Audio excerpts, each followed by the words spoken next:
Hi guys, welcome to my channel. So in this video we'll be discussing physiotherapy rehabilitation after stroke. So let's get started. So physiotherapy rehabilitation after stroke is divided into three phases. सबसे पहले है acute phase which lasts from 1st to 7th day, मतलब the first week जब patient admit है hospital में bed ridden है. Then the second phase is subacute phase जो last करता है from the first week up till 3 months. Then the third phase is the chronic phase जो last करता है 3 months से 6 months में. And it is important to note कि पहले 3 महीने बहुत ज़्यादा क्रूशल है रिकवरी के लिए. एंड इन फर्स्ट 3 months में जितनी ज़्यादा रिकवरी हम लोग गेन कर लेंगे उतना बेहतर है, बिकॉज इसके बाद प्रोग्रेस स्लो हो जाती है. So the first 3 months of physiotherapy rehabilitation are very essential and the golden period for good progression. So let's discuss the first phase, which is the acute phase. So the goals of the acute phase are to prevent any complications, to promote recovery and to maintain the joint integrity and range of motion.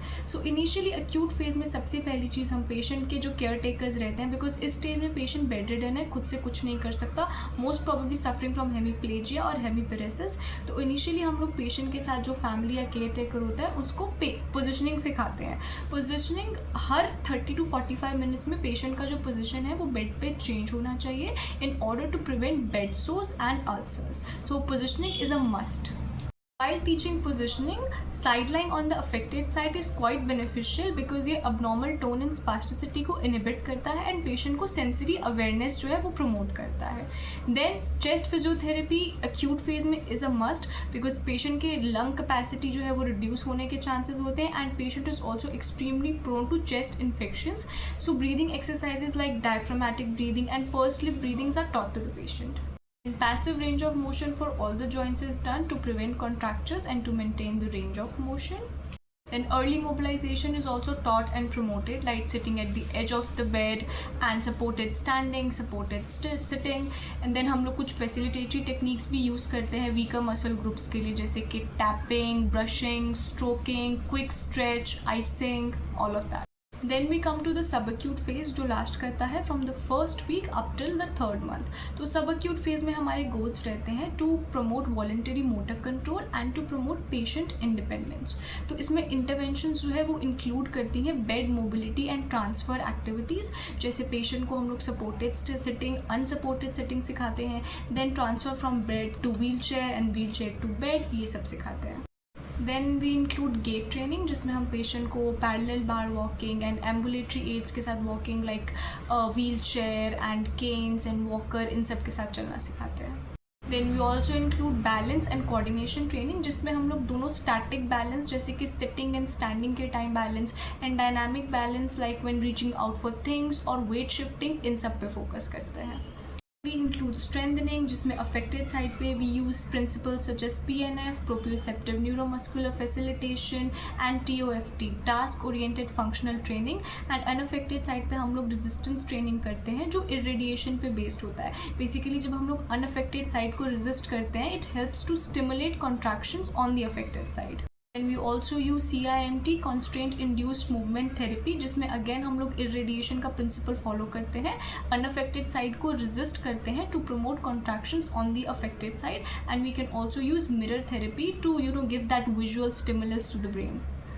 We reach the chronic phase that lasts from 3 to 6 months and chronic phase में हमारे goals होते हैं to maximize functionality and to promote community reintegration जिसमें हम patient को वापस उसकी normal life के लिए ready करते हैं. Use techniques like TOFT, task oriented functional training, जिसमें हम ADL मतलब जो ऐसी एक्टिविटीज़ करवाते हैं जो हम डेली लाइफ में करते हैं, जैसे कि अपने शर्ट के बटन लगाना, कोम करना, खाना खाना, ड्रेसअप करना, ग्रूमिंग करना, ये सब एक्टिविटीज़ पे फोकस करते हैं. Then we provide advanced gait training जिसमें हम लोग फोकस करते हैं independent walking पे. and once the person is able to walk independently we introduce walking with obstacles and walking on uneven surfaces and balance के लिए हम लोग wobble board का यूज़ करते हैं. क्रॉनिक फेज में gait training, balance and coordination पे work करना बहुत ज़्यादा इंपॉर्टेंट है. कोऑर्डिनेशन के लिए हम उन्हें ड्यूअल लाइक साइमल्टेनियस टास्क देते हैं जिसमें वो अपनी बॉडी का दोनों साइड यूज़ करें और एक रिदम जो है उसको वापस लेकर आए अपनी लाइफ में, जो उन्होंने स्ट्रोक की वजह से लूज़ कर दिया होता है because of paralysis of the one side that had been affected. So balance and coordination पे काम करना तो मस्ट है क्रॉनिक फेज में. Then we also work on the endurance and aerobic capacities of the patient, and हम उन्हें light intensity activities करने बोलते हैं, जैसे कि ब्रिस्क वॉकिंग एंड एक स्लो स्पीड पे साइकिलिंग करना, to improve their endurance and cardiovascular health. Attention is also paid to the fine motor skills, जिसमें हम लोग बेसिकली हैंड रिहेबिलिटेशन करते हैं। हाथ की जो बारीक एक्टिविटीज़ होती हैं, जैसे शर्ट का बटन बंद करना, कोई कॉइन को पिकअप करना, पिंच करना, ये सब हैंड की प्रिहेंशन एक्टिविटीज़ होती हैं, जिसमें बड़ा फाइन मूवमेंट चाहिए होता है। ये सब पे हम लोग ट्रेनिंग प्रोवाइड करते हैं पेशेंट को। क्रॉनिक फेज़ में हमारा अप्रोच बहुत ही ज़्यादा होलिस्टिक रहता है। हम लोग हर एक एस्पेक्ट पे ध्यान देते हैं टू मेक श्योर कि पेशेंट अपनी नॉर्मल लाइफ में वापस जाने के लिए कम्प्लीटली रेडी है। एंड अगर इस सब के बाद भी किसी पर्टिकुलर एक्टिविटी में, जैसे सपोज पेशेंट को खाना खाने में दिक्कत हो रही है या कोई पर्टिकुलर एडीएल में उसको डिफ़िकल्टी होती है, देन हम उसे ऑक्यूपेशनल थेरेपिस्ट को रेफर कर देते हैं। एंड स्ट्रोक एक ऐसा कंडीशन है जो टीम वर्क से ही ठीक कर सकते हो आप पेशेंट को, बिकॉज स्पीच भी अफेक्टेड होता है, विजन भी अफेक्टेड होता है। So you always have to include other team members of the group as well, like a speech therapist, occupational therapist. So always keep in mind कि patient को एक holistic approach देना है। सिर्फ अपना फ़ायदा नहीं सोचना कि बस patient मेरे पास आके ठीक हो, ऐसा नहीं होगा। You have to give the patient like all aspects of rehabilitation. And stroke के रिहैबिलिटेशन में हम लोग कुछ न्यूरोप्लास्टिसिटी टेक्निक्स का भी यूज़ करते हैं। अब न्यूरोप्लास्टिसिटी क्या होती है, I tell you. Basically neuroplasticity is the ability of the brain to reorganise and readapt itself by forming new neural connections throughout life. तो ब्रेन एक ऐसा ऑर्गन है जिसके पास वो कैपेबिलिटी है कि कोई चोट लगने के बाद, कुछ सर्टेन इम्पैक्ट के बाद, ये अपने आप को रीऑर्गेनाइज कर सकता है। You just have to give it the right stimulation, ठीक है। सो एक सिंपल एग्जाम्पल के लिए, नाउ थिंक कि अगर आप एक ऑफिस में काम करते हो, you are part of a team. तो कभी जब आपका कलीग छुट्टी मारता है, देन आप उसकी शिफ्ट कवर कर लेते हो, राइट। एंड कभी आप छुट्टी मारते हो और आपका कलीग आपके लिए आपकी शिफ्ट कवर कर लेता है। तो ब्रेन की जो सेल्स एंड टिश्यूज हैं वो सिमिलरली वर्क करते हैं। जो ब्रेन सेल्स होते हैं, जब सर्टेन ब्रेन सेल्स की डेथ हो जाती है, डैमेज हो जाता है आफ्टर स्ट्रोक, तो जो अदर ब्रेन सेल्स होते हैं जिनको डैमेज नहीं हुआ होता, वो अपने आप को रीऑर्गेनाइज कर लेते हैं एंड कंपनसेट कर लेते हैं to just replace the functions of these lost brain cells.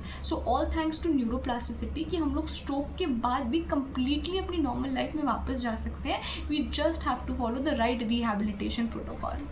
Certain neuroplasticity techniques जो हम लोग यहाँ पे यूटिलाइज कर सकते हैं वो है टॉफ, जैसा मैंने पहले बताया, task oriented functional training. Then the CIMT, constraint induced movement therapy. Then the mirror therapy. And then you can also use functional electrical stimulation, जिसमें कोई फंक्शनल एक्टिविटी करते हुए आपके मसल्स को इलेक्ट्रिकल स्टिमुलेशन प्रोवाइड किया जाता है। So you can use all these techniques in a post-stroke patient to give them the best rehabilitation. So that is it for this video. I hope ये video आपको कुछ helpful लगे and आपको कुछ सीखने मिले इससे। एंड या, थैंक्स फॉर वॉचिंग, बाय।